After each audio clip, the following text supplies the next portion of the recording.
Dominique Ba-Seila, qui lui propose une réorganisation du paysage politique. Pour être plus direct, il propose une révision constitutionnelle dont le but, la finalité est de créer un poste, j'allais dire, de vice-président.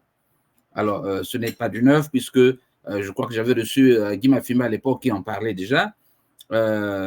Alors, est-ce que nous allons dire finalement que progressivement, le schéma qui consiste à placer Christelle Denis Sassou Nguesso derrière son père est en train de, à toutes mes excuses, est en train de s'exécuter? Oui, ce schéma, c'est 2015-2025, 10 ans de maturation. Entre parenthèses, il y a eu l'exercice militaire Luango 2014, mais ceci est long à expliquer.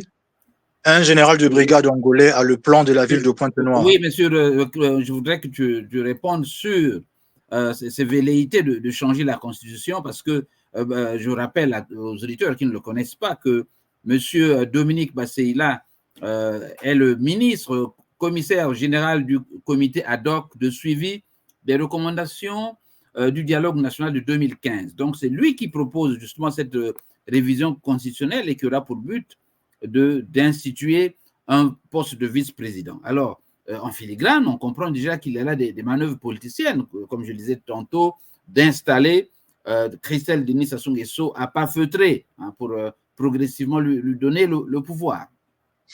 Oui, la réponse est oui. Pourquoi? Le poste de vice-président n'existe pas jusqu'à aujourd'hui. Ce n'est pas officiel. Lorsqu'on lit, vous verrez, nous téléspectateurs, vous aurez disponible sur la page un extrait, voilà, de qu'est-ce qu'il propose. Le poste de vice-président, soit en tant que colistier, un candidat au sein d'un parti avec son colistier, et après victoire, gagner donc l'élection présidentielle, le colistier accède ipso facto, donc directement, du fait même, au poste de vice-président. Si on crée le poste de vice-président de manière référendaire, c'est-à-dire que de soumettre au peuple, de demander au peuple de voter oui ou non en création d'un poste de vice-président avant l'élection présidentielle. La population congolaise est fragilisée déjà par, vous savez, tous les événements malheureux, malencontreux en République du Congo. Voilà, n'est pas assez mûre, n'est pas prête de repartir. Lorsqu'on entend référendum, c'est grave. Ça ressemble à une petite guerre. Voilà.